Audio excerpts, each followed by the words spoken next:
ओम श्री शक्ति नमः। ओम श्री शक्ति नमः। ओम श्री शक्ति नमः। ओम श्री शक्ति नमः। ओम श्री शक्ति नमः। श्री शिव के द्वारा गोलोक धाम में श्री विष्णु का गोपेश के पट पर अभिषेक तथा उनके प्रति प्रणाम का प्रसंग सुनाकर श्री राम सती के मन का संदेह दूर करना, सती का शिव के द्वारा मानसिक त्याग। श्री राम बोले, देवी प्राचीन काल में एक समय परम परम स्रष्टा भगवान शंभु ने अपने प्राण पर धाम में विश्वकर्मा को बुलाकर उनके द्वारा अपनी गौशाला में एक रमणीय भवन बनवाया, जो बहुत ही विस्तृत था। उसमें एक श्रेष्ठ सिंहासन भी निर्माण कराया। उस सिंहासन पर भगवान शंकर ने विश्वकर्मा द्वारा एक सट्टा बनवाया, जो बहुत ही दैवीय गदा के लिए अद्भुत और परम उत्तम था। तत्पश्चात उन्होंने सब ओर से इंद्र आदि देवगुरु को, सिद्धों को, गंधर्व नागरिकों तथा संपूर्ण उपदेवों को भी शीघ्र वहां बुलवाया। समस्त वेदों और आगमों को पुरोहितों, ब्रह्मा जी को, मुनियों को तथा अप्सराओं सहित दे अप्सराओं सहित देवी देवियों दे, दे, देवियों को नाना प्रकार की वस्तुएं संपन्न थी। क्या इनके सिवा देवताओं, ऋषियों, सिद्धों, वनस्पतियों बुलवाए, जिनके मुने वीणा मंग आदि नाना प्रकार के वाद्यों को बजाकर मुंड गीतों द्वारा मान उत्सव दर्शाया। संपूर्ण औषधियों के साथ राज्याभिषेक योग्य द्रव्य एकत्र किए गए। प्रत्येक स्त्रीटों को जलों से भरे हुए 5 कलश भी मंगवाए गए। इनके सिवा और भी बहुत सी दैवीय सामग्रियों को भगवान शंकर ने अपने पार्षदों द्वारा मंगवाया और वहां उस सबसे वेद मंत्रों का कोष करवाया। देवी भगवान विष्णु की पूर्ण भक्ति से महेश्वर देव सदा प्रसन्न रहते थे। इसीलिए उन्होंने प्रति-युग हृदय से श्रीहरि को वैकुंठ बुलवाया और शुभ मुहूर्त में श्रीहरि के उस श्रेष्ठ सिंहासन में बिठाकर बाढ़े जी ने स्वयं ही प्रेम पूर्वक प्रकार से आभूषणों से विभूषित किया। उनके महंगे मुकुट बांधा गया। उनके ठीक से दिखाई नहीं दे रहा, आगे बताओ, सॉरी है क्या, जो दूसरों के पास नहीं था। अत्यंत स्वतंत्र ईश्वर भक्त वत्सल शंभु ने श्री हरि का स्तुति किया और अपनी कीर्ता भक्त परवशता को सर्वत्र प्रसिद्ध करते हुए वे लोग कथा ब्रह्मा से इस प्रकार बोले। महेश्वर ने कहा, लोकेश, आज से मेरी आशा के अनुसार ये विष्णु हरि स्वयं स्वयं मेरे वंदनीय हो गए। इस बात को सभी सुन रहे थे। तात तुम संपूर्ण देवता आदि के साथ इन श्री हरि को प्रणाम करो और यह वेद मेरी आज्ञा से मेरी तरह इन श्री हरि का वर्णन करे। श्री रामचंद्र जी कहते हैं, देवी भगवान विष्णु की सभी भक्ति देखकर प्रसन्नचित्त हुए। वरदान दायक भक्त वत्सल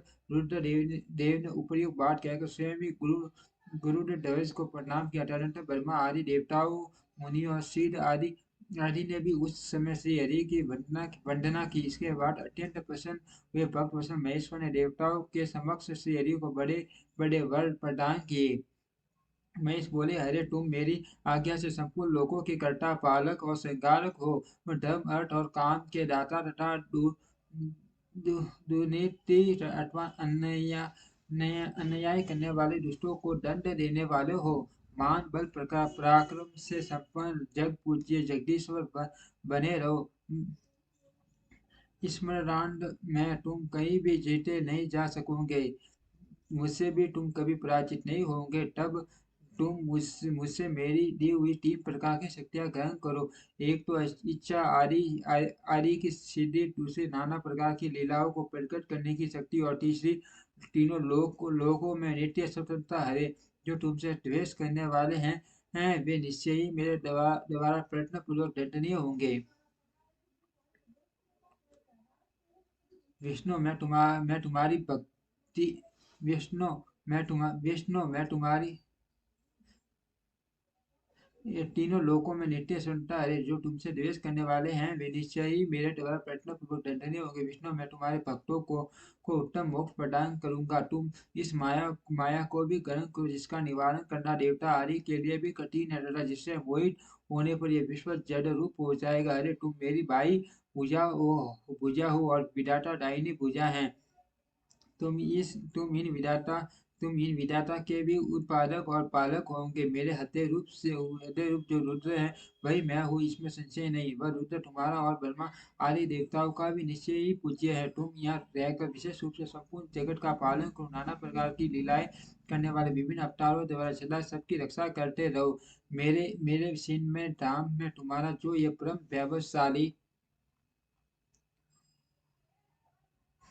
और अत्यंत उज्ज्वल स्थान है वह गोलोक के नाम से विख्यात होगा। हरे भूतल पर जो तुम्हारे अवतार होंगे वे सबके रक्षक और मेरे भक्त होंगे। मैं उनका अवश्य दर्शन करूंगा। वे मेरे वश से सदा प्रसन्न रहेंगे। श्री रामचंद्र जी कहते हैं, देवी इस प्रकार श्री हरि को अपना अखंड ऐश्वर्य सौंप कर उमा उमा वल्लभ भगवान हर स्वयं कैलाश पर्वत पर रहते हुए अपने पार्षदों के साथ स्वच्छंद क्रीड़ा करते हैं। तभी से भगवान लक्ष्मीपति वहाँ गोप वेश धारण करके आए और गोपी गोपी तथा गौों के अधिपति होकर प्रसन्नता के साथ रहने लगे। वे श्री विष्णु प्रसन्नचित हो समस्त जगत की रक्षा करने लगे। वे शिव जी की आज्ञा से नाना प्रकार के अवतार ग्रहण करके जगत का पालन करते हैं। इस समय श्री हरि भगवान शंकर की आज्ञा से चार भाइयों के रूप पर अवतीर्ण हुए हैं।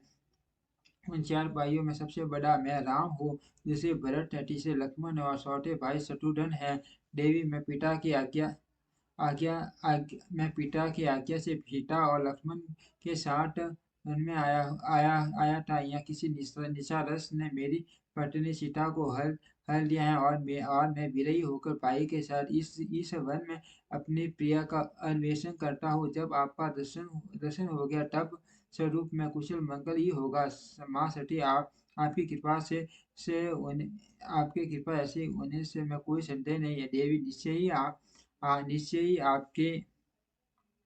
आपकी निश्चय ही आपकी ओर से मुझे सीता की प्राप्ति विषयक वर प्राप्त होगा। आपके अनुग्रह से उसे दुख देने वाली पापी राक्षस को मार कर मैं सीता को अवश्य प्राप्त करूंगा। आज मेरा मान सौभाग्य है जो आप दोनों मुझ पर कृपा की। शीश पर आप दोनों दयालु हो जाए, वह पुरुष धन्य और श्रेष्ठ है। इस प्रकार बहुत सी बातें कहकर कल्याण में छठी देवी प्रणाम करके रघुकुल शिरोमणि श्री राम की आज्ञा से सुनकर सती मन ही मन शिव भक्ति परायण रघुनाथ जी की प्रसंग करते हुए बहुत प्रसन्न हुए। पर अपने कर्म को याद करके उन्हें मन में बड़ा शोक हुआ। उनकी कांति फीकी पड़ गई। वे उदास होकर शिव जी के पास लौटी। मार्ग में जाती हुई देवी सती बारंबार चिंता करने लगी कि मैंने भगवान शिव की बात नहीं मानी और श्री राम के प्रति कुत्सित बुद्धि कर ली। शंकर जी के पास जाकर उन्हें क्या उत्तर दूंगी। इस प्रकार बार-बार विचार करके उन्हें उस समय बड़ा पश्चाताप हुआ। शिव शिव के समीप जाकर सती ने उन्हें मन ही मन प्रणाम किया। उनके मुख पर विषाद छा रहा था। वे शोक से व्याकुल और निस्तेज हो गई थी। सती जी को दुखी देख भगवान हर ने उनका कुशल समाचार पूछा और प्रेम पूर्वक कहा, तुमने किस प्रकार परीक्षा ली। उनकी यह बात सुनकर सती मस्तक झुकाए उनके पास से खड़ी हो गई। उनका मन शोक और विषाद से डूबा हुआ था। भगवान महेश्वर ने ध्यान लगाकर सती का सारा श्रेष्ठ जान लिया और उन्हें मन से त्याग दिया। वे धर्म का प्रतिपालन करने वाले परमेश्वर शिव ने अपनी पहले की हुई प्रतिष्ठा को नष्ट नहीं होने दिया। सती का मन का त्याग करके वे अपने निवास समुद्र कैलाश पर्वत पर चले गए। मार्ग में महेश्वर और सती को चिढ़ाते हुए आकाशवाणी बोली, परमेश्वर तुम धन्य हो और तुम्हारी यह प्रतिष्ठा भी धन्य है। तीनों लोकों में तुम्हारे जैसा महायोगी और महापुरुष दूसरा कोई नहीं है। वह आकाशवाणी सुनकर देवी सती की कांति फीकी पड़ गई। उन्होंने भगवान शिव से पूछा, नाथ मेरे परमेश्वर, आपने की प्रतिज्ञा की है, बताइए। सती के इस प्रकार पूछने पर भी उनका हित चाहने वाले प्रभु ने पहले अपने विवाह के विषय में भगवान विष्णु के सामने जो प्रतिज्ञा की थी उसे नहीं बताया। उन्हें उस समय सती ने अपने प्राण वल्लभ पति भगवान शिव का ध्यान करके करके उस समस्त कारणों को जान लिया जिससे उनके प्रियतम ने उन्हें त्याग दिया था। शंभु ने मेरा त्याग कर दिया। इस बात को जानकर 10 कन्या सती शीघ्र ही अत्यंत शोक में डूब गई और बारंबार सिसकने लगी। सती के मनोभाव को जानकर शिव ने उनके लिए जो प्रतिज्ञा की थी उसे उसे गुप्त ही रखा और वे दूसरी दूसरी बहुत सी घटाएं कहने लगे। नाना प्रकार की घटाएं कहते हुए वे सती के साथ कैलाश पर जा पहुंचे और श्रेष्ठ आसन पर स्थित और शीतवर्तियों के निरुद्ध पूर्वक समाधि लगा लगा अपने स्वरूप का ध्यान करने करने लगे लगे लगे। सती मन में अत्यंत विचार ले अपने उस धाम में रहने लगी। उन्हें मित्रा और शिव के जो उस चरित्रों को कोई नहीं जानता था। माँ उन्हें शीर्षा से शरीर धारण करके के लोक लीला का अनुसरण करने वाले उन दोनों दोनों प्रभुओं का इस प्रकार वहां रहते हुए दीर्घ व्यतीत हो गया। तत्पश्चात उस लीला करने वाले